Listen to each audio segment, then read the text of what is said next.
പ്യാരി നീ എന്താണ്ടാ ചിന്തിച്ചോണ്ടിരിക്കുന്നു? വല്ല പണിക്കും പോടേക്കാ. എന്ത് പണിയെടുക്കാനാണ് ശീതളേട്ടാ? എന്ത് പണിയാ ഞാൻ ചെയ്യാത്തത്? എന്ത് പണിയാ ചെയ്തേക്കണ്? എന്ത് പണിയാ ഞാൻ ചെയ്യാത്തത്? സൈറ്റിൽ പോയിട്ടില്ലേ? കച്ചവടം നടത്തിയിട്ടില്ലേ? മീൻ വിറ്റിട്ടില്ലേ? വെറുക്കണേ. എന്തെങ്കിലും ഒന്ന് സ്വരുക്കൂട്ടി ഇങ്ങോട്ട് കൊണ്ടുവരും, ഒരാവശ്യം വന്നാൽ അങ്ങോട്ട് പോകും. ബാധ്യത മാറണില്ല. അല്ല ഞാൻ ചോദിക്കട്ടെ, നീ എന്ത് സ്വരുക്കൂട്ടി കൊണ്ടുവന്ന്? ഞാൻ എന്റെ ജീവിതത്തിൽ കണ്ടിട്ടില്ല ഈ സ്റ്റോണിന്റെ മോള് വന്ന് കുത്തിരിക്കാന്നല്ലാണ്ട് എന്തെങ്കിലും ചെയ്യണത്. എല്ലാവരും ഇത് തന്നെ പറയും, ഈ നാട് വളരാത്തതാണ്. എന്ത് ചെയ്തിട്ടും കാര്യമില്ല. നമ്മുടെ ഈ നാട് ഉപേക്ഷിക്കണം, എന്നാലേ രക്ഷപ്പെടുകയുള്ളൂ.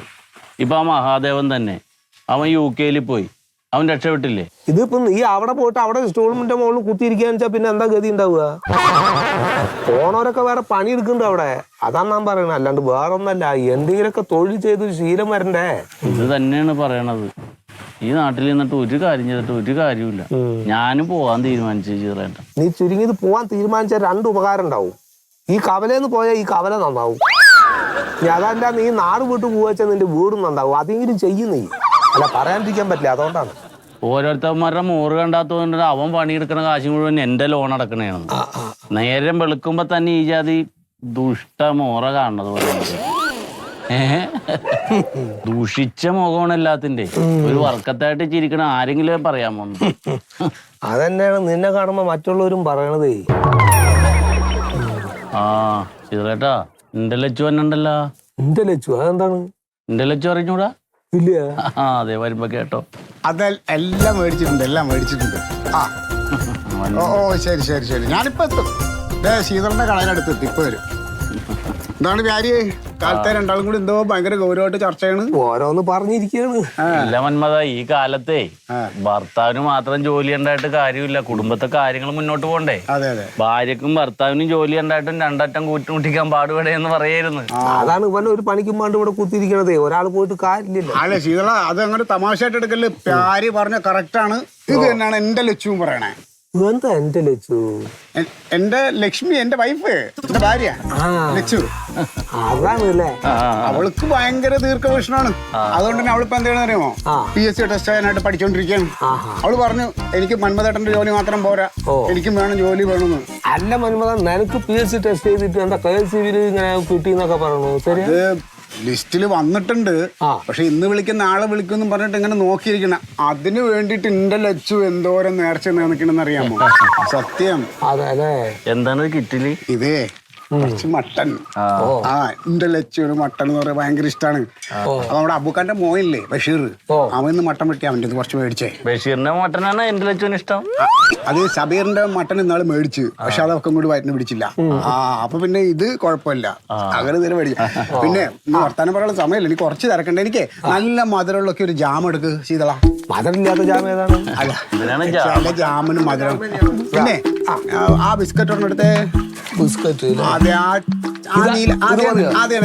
നീലപ്പടമുള്ളൂ. അത് തന്നെ. വേറെന്താണ്? വേറെ ഒരു പപ്പടം വേണം. പപ്പടം കഴിഞ്ഞിരിക്കുകയാണ്, വരുമ്പോ തരാം. പപ്പടം ഇല്ലാണ്ട് ചോറ് കഴിക്കാൻ പറ്റില്ലാന്നേ. പപ്പടം ഇല്ല. പിന്നെന്താ വെച്ച് കഴിഞ്ഞാല് വേറെ ആ സോപ്പ്, ഒരു അലക്ക് സോപ്പ്. അതെ. അല്ല വേണ്ട, അലക്ക് സോപ്പ് എടുക്കണ്ട. വേണ്ട.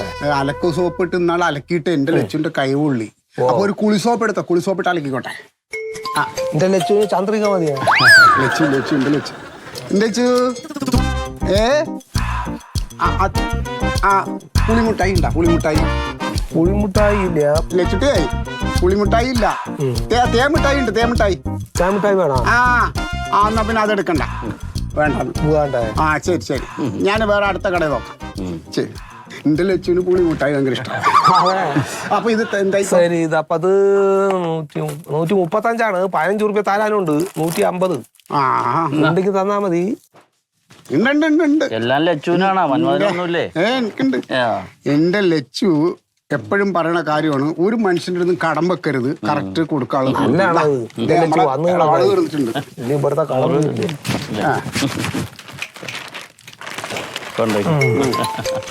എന്റെ ലച്ചൂട്ടി പിന്നെയും വിളിക്കുന്നത് എന്തിനാണോ? വേറെന്താ ലച്ചുട്ടേ, ആ അപ്പൊ ഇതാണ് എന്റെ ലച്ചുല്ലേ. കല്യാണം കഴിഞ്ഞ കാലം തൊട്ട് ഇവന് ഇത് തന്നെയാണ് കൃഷി. വാ തുറന്ന എന്റെ ലച്ചു എന്ന് പറയും. ഒരു 25 പ്രാവശ്യം പറഞ്ഞിട്ടുണ്ട് എന്റെ ലച്ചു. എന്റെ ഒരു അഭിപ്രായത്തിലേ ഇവന് കൊടുത്താണ് ഈ മുണ്ടും ഷർട്ട് ഊരി അവളെ ഉടുപ്പിച്ചിട്ട് അവളുടെ ചുരിദാർ ഇവനെ ഇടിക്കണം. ഇതും പറഞ്ഞ് ഞാനും എന്റെ ദമയന്തി കൂടി എപ്പോഴും വീട്ടിൽ ചിരിയാണ്. ആര്? എന്റെ ദമയന്തി. ഇപ്പൊ നീ വരണ കാണുമ്പോ എന്റെ ദമയന്തി വരുന്നുണ്ടെന്ന് ഞാൻ പറയേണ്ടി വരുമോ? നീയും അവന്റെ മാതിരി ഒരു ചുരിദാറൊക്കെ മേടിച്ച് കയ്യിൽ പിടിച്ചതാ ചക്ക.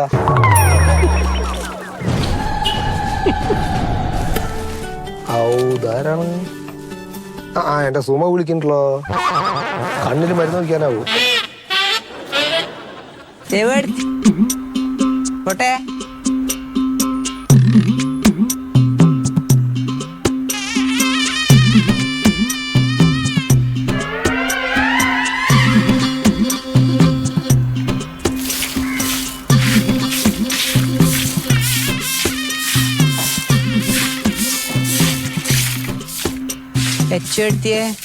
ആ സുധിച്ചേട്ടൻ ഇതെവിടെ പോയി? ഞാനൊന്നും പറയണ്ടേ മക്കളെ, നമ്മളെ അമ്പലത്തിന്റെ നോട്ടീസ് തരുമോ വന്നിന് ഇവിടെ ആരെങ്കിലും? പിന്നെ വന്നില്ല, ഇന്നലെയല്ലേ കൊണ്ട് തന്നത്. ആരില്ല വന്ന്? ആ രമ ചേച്ചി ഉണ്ടായിരുന്നു, പിന്നെ അപ്പുറത്ത് ആ സുഷമ ചേച്ചി ഉണ്ടായിരുന്നു, അവരെല്ലാം കൂടെ വന്ന്. എന്തു പറ്റി? അല്ല ഞാനൊന്നുമില്ല, ഞാൻ എന്റെ ഒരു വിഷമം പറയാന്ന് വിചാരിച്ച. എന്തു പറ്റി സുധിയേട്ടാ ഇത്ര വിഷമം വരാൻ? അറിയോ, ഇതിന്റെ കമ്മിറ്റി വിളിച്ചേർത്ത് ഞാനും പോയിന്. എല്ലാരും പോയിനെ. അപ്പുറത്തെ പിന്നെ ഭാസ്കരൻ മാഷു ഓല കെട്ടിയോടും എല്ലാരും ഉണ്ടായിരുന്നു അവിടെ, ഞാനും ഉണ്ട്. അപ്പൊ ഇവര് നോട്ടീസ് കൊടുക്കാൻ പറ്റിയ ആളുകളെ പേരും അല്ല ഇങ്ങനെ ഏതി വെക്കുന്നവളെ. ഞാൻ വിചാരിച്ച എന്റെ പേരും ഏതുന്നു. ഇതിങ്ങനെ ഏതി വായിച്ച് നമ്മളെ കല്യാണി എടുത്തില്ലേ ഊരവേനുള്ള ഓല പേര് വരെ ഏതീന അതിൻ്റെ അകത്ത്. അവസാനം എന്റെ പേര് വിളിക്കും ഞാൻ ഇങ്ങനെ വിചാരിച്ചു. ആ കള്ളന്മാർ എന്റെ പേര് എഴുതിയിട്ടില്ല. വല്ലാത്തൊരു വിഷമായി പേര്. നമ്മളെ സങ്കടം മക്കളെ അറിഞ്ഞോടും കുഞ്ഞും മോളെ. സാരില്ല, പോട്ടെ സുധിയേട്ടാ, ഇനിയുണ്ടല്ലോ ഉത്സവം, ഇനിയും വരില്ലേ? വിഷമിക്കല്ലേ, ഓലെന്തും കണ്ടിട്ടുണ്ടാവും. സാരില്ല, പോട്ടെ സുധിയേട്ടാ. സുധിയ എന്തായാലും ചേച്ചി? ലക്ഷ്മി നമ്മുടെ കണക്ക് നോക്കിയപ്പോഴേ ഒരു പാക്കറ്റ് മുറുക്കിന്റെ കണക്ക് ഇങ്ങോട്ട് കൂടുന്നില്ലല്ലോ കറക്റ്റ്. അതെങ്ങനെ ചേച്ചി? നമ്മളൊന്ന് നോക്കിയതല്ലേ, കറക്റ്റ് ആയിരുന്നല്ലോ എല്ലാം. കണക്ക് ശരിയാവണില്ലല്ലോ. ഒരു പാക്കറ്റിന്റെ കുറവേള്ള ഒരു പാക്കറ്റിന്റെ. ചേച്ചി ഇനി ആ പരിപാടിയുടെ ഉദ്ഘാടനം തന്നെ നമ്മൾ കൊടുത്തില്ല, എന്താണ്ട്? അത് അച്ചപ്പല്ലേ കൊടുത്തത്? അതെനിക്ക് നല്ല ഓർമ്മയുണ്ട്, അച്ചപ്പ കൊടുത്തത്, മുറുക്കല്ല കൊടുത്തത്. പിന്നെ ഒരു പാക്കറ്റ് മുറുക്ക് അവിടെ പോവാനാ? ലക്ഷ്മിക്ക് ആയിരുന്നില്ല അതിന്റെ ഉത്തരവാദിത്വം ഉണ്ടായിരുന്നത്. ലക്ഷ്മി അല്ലേ അതെല്ലാം കൈകാര്യം ചെയ്തത്. ചേച്ചി ഞാനെല്ലാം വിറ്റ് കണക്കേപ്പിച്ചല്ലേ, ഇപ്പൊ എന്താ ഇങ്ങനെ പറയുന്നത്? കൂടണില്ലല്ലോ, കണക്കിൽ ഒരു പാക്കറ്റ് മുറുക്കിന്റെ കണക്ക് വന്നിട്ടില്ലല്ലോ, അതല്ലേ ഞാൻ ചോദിക്കണത്. അല്ല, പറഞ്ഞു വരുന്ന കേട്ടാ തോന്നുന്നു ഞാൻ ഏതാണ്ട് മുറുക്കെടുത്ത പോലാണല്ലോ ചേച്ചിയുടെ വർത്താനം. ഞാൻ അങ്ങനെയല്ല പറഞ്ഞത്. പിന്നെ ഒരു പാക്കറ്റ് മുറുക്കിന്റെ കണക്ക് ഇതിൽ വന്നിട്ടില്ല, അത് ലക്ഷ്മിയാണ് കൈകാര്യം ചെയ്തത്. എനിക്ക് മുറുക്ക് കിട്ടിയിട്ട് വേണ്ട, ഒരു പാക്കറ്റ് മുറുക്ക് കിട്ടിയിട്ട് വേണ്ട എനിക്ക് ഇവിടെ കഴിയാനായി. ലക്ഷ്മിക്ക് അത് കിട്ടിയിട്ട് വേണ്ടെന്ന് എനിക്കറിയാം. ചേച്ചി കുടുംബശ്രീയില് നല്ല ഒന്നാന്തരമായിട്ട് ആത്മാർത്ഥമായിട്ടാ പണിയെടുക്കുന്ന ഞാൻ. അതിനുള്ള എല്ലാം അങ്ങ് ഏൽപ്പിക്കുന്നുണ്ട്, ചെയ്ത് കണക്കും തന്നിട്ട് ഇപ്പൊ ഒരു പാക്കറ്റ് മുറുക്കില്ലെന്ന് പറഞ്ഞാൽ ഞാൻ എന്ത് പറയാ? ലക്ഷ്മി എടുത്തുന്നല്ല ഞാൻ പറഞ്ഞത്, ഇതിൽ കണക്ക് കൂടണില്ല, ലക്ഷ്മിയാണ് അത് കൈകാര്യം ചെയ്തത്. ചേച്ചി എനിക്ക് വേണം മുറുക്ക്, എന്തിനാ ഒരു പാക്കറ്റ് മുറുക്ക് കിട്ടിയിട്ട് എനിക്ക് മുറുക്ക് എടുത്തുന്നല്ല ഉണ്ടാക്കിയപ്പോ എനിക്ക് തിന്നാ പോരെ? നീ തന്നെ അതിന്റെ കണക്ക്. എന്റെ ചേച്ചി എന്റെ കയ്യിൽ ഇല്ല മുറുക്ക്. ഒരു മുറുക്ക്, ഒരു പാക്കറ്റ് മുറുക്ക് ഉണ്ടെങ്കിൽ നിങ്ങൾ അടുക്കള വന്ന് എനിക്ക് ആ കണക്ക് മീറ്റിംഗിൽ അവതരിപ്പിക്കണ്ടേ? ഞാൻ എന്ത് പറയണതിന്? എന്റെ ചേച്ചി കണക്ക് വേണ്ട, അതിന് കണക്കില്ലാന്നുള്ളതല്ലേ ഞാൻ കണക്ക് മൊത്തം നിങ്ങളെല്ലാം ഏൽപ്പിച്ചത്. അതില്ലാന്നല്ല ഞാൻ പറഞ്ഞത്. എനിക്കറിഞ്ഞു, നിങ്ങൾ വേറെ എവിടെയെങ്കിലും പോയി ചോദിക്കും. എനിക്ക് കണക്ക് വേണം. എന്റെ പൊന്നു പെണ്ണുമ്പോൾ നിങ്ങൾ എന്തെന്ന് ഈ പറയുന്നത്? നിങ്ങൾ തന്നെ വിളിച്ചത്. എനിക്ക് ഒരു പാക്കറ്റ് മുറുക്കിന്റെ കണക്ക് കറക്റ്റ് ആയിട്ട് തള്ളേ, ഞാൻ എവിടുന്ന് കണക്ക് പറയാനാ? നിങ്ങൾ തന്നെ വിളിച്ച് തള്ളേന്ന്. എടുത്ത് നോക്ക് മുറുക്കുണ്ടോന്ന് വീട്ടിൽ കയറി. ഒരു മുറുക്കും ഉണ്ട്, ഒരു ഫ്രീ ഉണ്ട്, മനുഷ്യനെ ബുദ്ധിമുട്ടിക്കാനായിട്ട്. നോക്കിയതും ചെയ്തു, അതുകൊണ്ടല്ലേ ഞാൻ എടുത്തിട്ടില്ല. മക്കളെ എന്തെങ്കിലും സങ്കടം വന്നാല് ഒന്ന് മിണ്ടിയും പറയും നിക്ക്, ഇങ്ങള് രണ്ടാളല്ലേ ഉള്ളൂ. അങ്ങനെ തിങ്ങളും ഇങ്ങനെ കളിച്ചാല് ഒരു മുറുക്ക്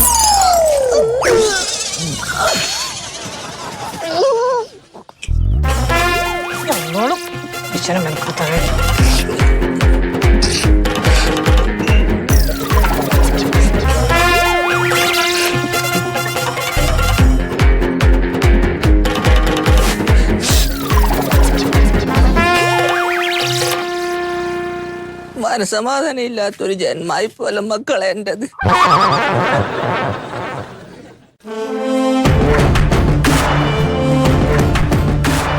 ലച്ചുട്ടിയെ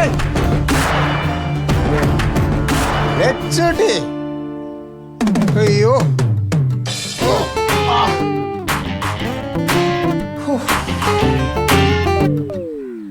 എന്തൊരു ചൂടാണ് ലച്ചുട്ടിയെ പുറത്ത്. അയ്യോ നല്ല സൂപ്പർ മട്ടൻ കിട്ടിയിട്ടുണ്ട്. 1 കിലോ മട്ടൻ ഇപ്പൊ എത്ര അറിയാവേ? 850 റുപ്യ. പിന്നെ എന്റെ ലച്ചുട്ടിക്ക് ഇനിയിപ്പോ മട്ടൻ തിന്നണമെന്ന് വെച്ചാൽ 1000 രൂപയിൽ ഞാൻ മേടിക്കും. പുളിമുട്ടായി കിട്ടി. ശീതളിന്റെ കട ഇല്ലാത്തതുകൊണ്ട് നേരെ നടന്ന് മൊയ്തുവിന്റെ കടയിൽ പോയി. മൊയ്തുവിന്റെ കടയിൽ പോയിട്ട് അവിടെ നിന്നാ മേടിച്ച പുളിമുട്ടായി. എന്താ ലച്ചൂട്ടി, നിനക്ക് എന്താ പറ്റിയ? എന്തെങ്കിലും വയ്യായിക വല്ലതും ഉണ്ടോ? ശരീരത്തിനല്ല, പിന്നെ മനസ്സിനാകെ ബുദ്ധിമുട്ട്. മനസ്സിന് വിഷമം പോലെ എന്താ അമ്മയ്ക്കെല്ലാം സുഖമില്ലാണ്ട് വല്ലതും വിളിച്ചു പറഞ്ഞോ? ഒന്നുമല്ല. പിന്നെ എന്താ കാര്യം ഒന്ന് പറയും. നീ ഇങ്ങനെ മൂടോട്ടായിട്ടിരുന്ന എനിക്ക് മാനസികമായിട്ട് എനിക്ക് പ്രശ്നമാണെന്ന് അറിയാലോ. ആ പ്രസിഡന്റ് ചാന്ദിനി വന്നിട്ടുണ്ടായിരുന്നു. ഏത്? നമ്മുടെ കുടുംബശ്രീയുടെ. എന്നിട്ട് എന്താ പ്രശ്നം? ഞങ്ങൾ ആ പലഹാരം ഉണ്ടാക്കിയതിൻ്റെ അകത്ത് ചെറിയൊരു കണക്കിന്റെ പ്രശ്നമുണ്ട്. ഞാൻ നിന്നോട് എപ്പോഴും പറയൂലേ, നിങ്ങളുടെ കുടുംബശ്രീയുടെ കണക്കിൽ എന്തെങ്കിലും സംശയം ഉണ്ടെങ്കിൽ എന്നോട് ചോദിച്ചാൽ ഞാനിവിടെ സഹായിക്കാന്ന്. എന്റെ ചേട്ടാ അതൊന്നും അല്ല. പിന്നെ കണക്ക് കൂട്ടി വന്നപ്പോ ഒരു പാക്കറ്റ് മുറുക്കിന്റെ പൈസ ഇല്ല. മുറുക്കാ? ഞാനിവിടെ ആ സ്തുതിയായിട്ട് വർത്താനം പറഞ്ഞുകൊണ്ടിരിക്കുമ്പോഴാ ആ ചാന്ദിനി കയറി വന്നത്. എന്നിട്ട് അവര് പറയാ ഞാനാ മുറുക്കെടുത്തതെന്ന്. ഞാൻ അങ്ങനെയാണ് ഏട്ടാ, ഞാൻ അങ്ങനെയാണ് ആ കുടുംബശ്രീയിൽ പെരുമാറുന്നത്. ഇത്രയൊക്കെ ആത്മാർത്ഥത്തോടെ പണിതിട്ട് ഇപ്പൊ പറയുന്ന കേട്ടോ. ഞാൻ ഇനി അങ്ങോട്ട് ഒരു കുടുംബശ്രീയും കുറുക്കും കണക്കും.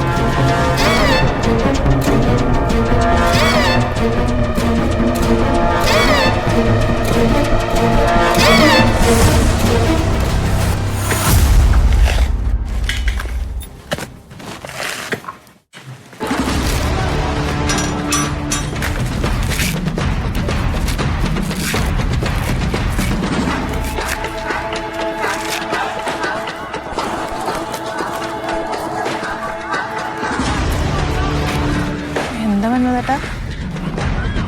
നീ ആരാ നടി നിന്റെ വിചാരം? എന്താണ്? എന്താ എന്താ നിനക്കൊന്നും അറിയില്ലടി. നീ ഇവിടുത്തെ കുടുംബശ്രീയുടെ പ്രസിഡന്റാണ്, അല്ലാതെ നീ ഇന്ത്യൻ പ്രസിഡന്റ് അല്ല. നീ എന്താ കളിച്ച് നീ എന്റെ ലച്ചുവിന്റെ അടുത്ത് കളിക്കാറായടി. അതിന് ഞാൻ വേറൊന്നും പറഞ്ഞില്ലല്ലോ. നീ വേറൊന്നും പറഞ്ഞില്ലടി, വേറൊന്നും പറഞ്ഞില്ലേ നീ? നീ വെറും ഒരു കവർ മുറുക്കിന് എന്റെ ലച്ചുവിനെ കള്ളിയാക്കില്ലടി. ഒരു കവർ മുറുക്ക്? ഒരു കവർ മുറുക്കെന്ന് പറഞ്ഞാൽ എന്റെ ലച്ചുവിന് ഒരു കവർ മുറുക്കൊണ്ട് ജീവിക്കേണ്ട കാര്യമൊന്നുമില്ല. അവള് അത് കണ്ടിട്ട് അവള് ഇന്ന് ഭക്ഷണം കഴിച്ചിട്ടില്ല, അറിയോ നിനക്ക്? ഞാൻ വേറൊന്നും ഓർത്ത് പറഞ്ഞു. നീ കളിക്കരുത്. നീ ഇത് പല പ്രാവശ്യമായി എന്റെ ലച്ചുവിനെ പല സ്ഥലത്ത് വെച്ചിട്ട് നീ അപമാനിക്കലുണ്ട്. ഞാനൊരു കാര്യം പറയിക്കാം, നീ ഒരുപാട് കളിച്ചോണ്ടല്ലോ പിന്നെ ഞാൻ ചവിട്ടി കൂട്ടും. ഞാൻ ഒരു കാര്യം ഞാൻ പറയിക്കാം, എന്റെ ലച്ചുവിന് എന്തെങ്കിലും വേദന ഉണ്ടായിക്കഴിഞ്ഞാ ഈ മന്മഥന്റെ വേറൊരു മുഖം നീ കാണും കേട്ടാ. ഉണ്ടല്ലടി അല്ലേ? നീ പെണ്ണായി പോയി ഇല്ലെങ്കിണ്ടല്ല, ഇനി എങ്ങാനും എന്റെ ലച്ചുവിന്റെ മേളിൽ നിന്റെ നാവ് പൊന്തിയണ്ടല്ല, നീ വിവരം അറിയും.